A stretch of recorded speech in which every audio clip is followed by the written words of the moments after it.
Hey, good day, friends. Lance.Klessig here with my oldest, Elijah.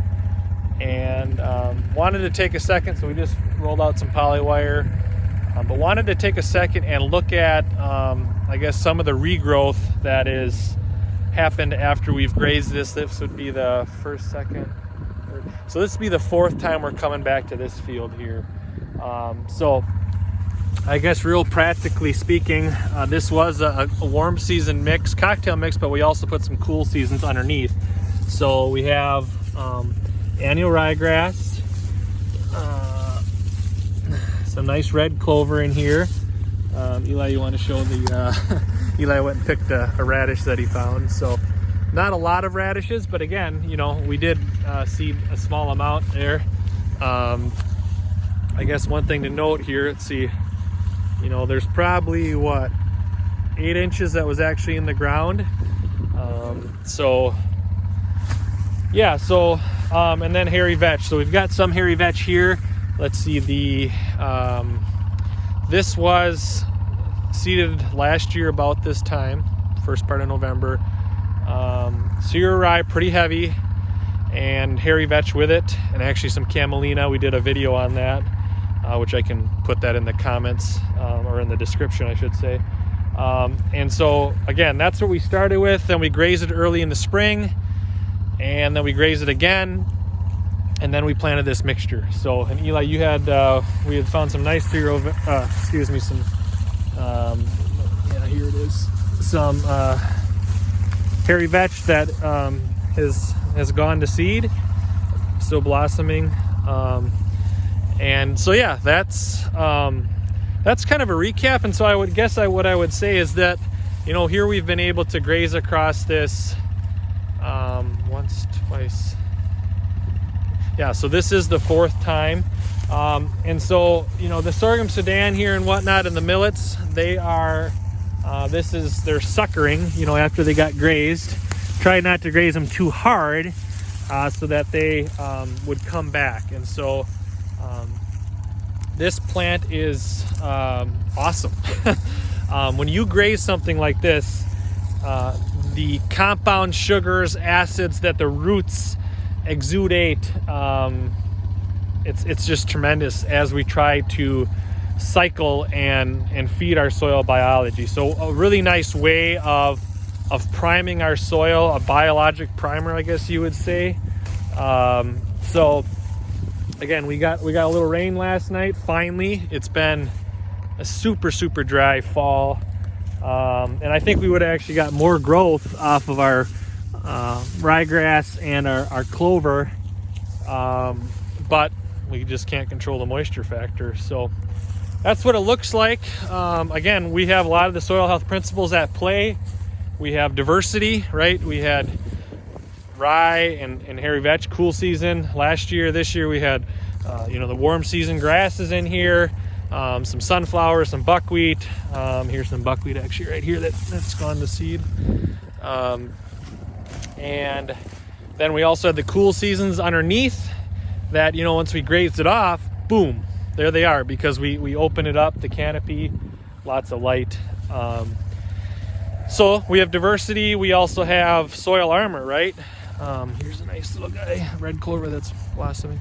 And so, you know, we don't want to take all this. We want to protect and armor our soil. So here's where the four-wheeler drove through. But so, you know, we're gonna let the cows take a fair amount of this. We did just give back our custom cow-calf pairs that we were custom grazing, but we still have our own. So yeah, so armoring the soil, that's one of our principles.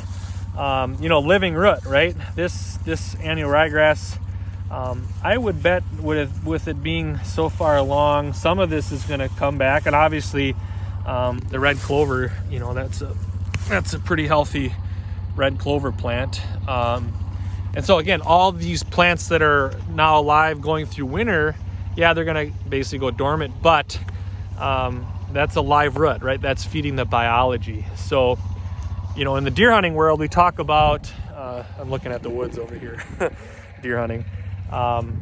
You know, we talk about build the habitat and excuse me, build a habitat and they will come. Well, the same is true about our soil biology, our fungi, protozoas, you fill in the blank.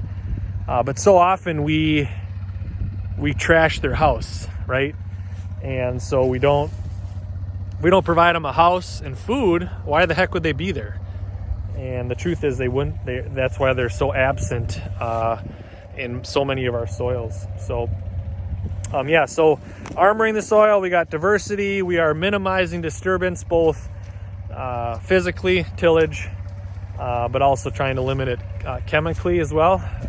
You know, those are tools in everybody's box, depending on your context, but yeah, so that's just, I guess, a little bit of a recap. Again, we've done a couple videos on these specific fields.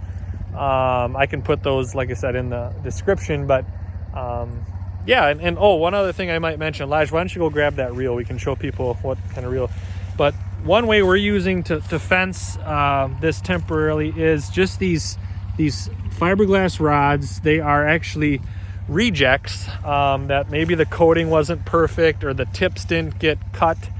And so you buy these literally 25 cents on the dollar. So you just got to be kind of careful when you put them in. And I suppose after a while they will be junk, but you'll get those fiberglass slivers. And then really like this. This is I'm trying to think who makes it. Well, we get our reels from American Grazing Lands out of Idaho. That'd be Jim and Galen Garish's business, but we really like this. This is a mixed metal, more like a poly braid, I would call it. And boy, it's not Gallagher. Yeah, I'm forgetting who makes it, but again, we really like the geared reels. They've been holding up pretty well for us. 3-to-1 geared. Let's see, we also do use, it's probably hard to see, there's some blue step-in posts. Those are O'Brien's. Yeah, and so just, again, that's what we're doing on our place.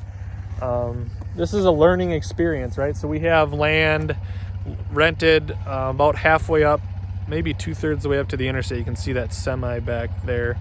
So we're gonna graze the cows out here. And a lot of that depends on how nice of a fall we continue to have as far as our temporary water takes and stuff. But yeah, that's what we're doing. Eli, you got anything else to add?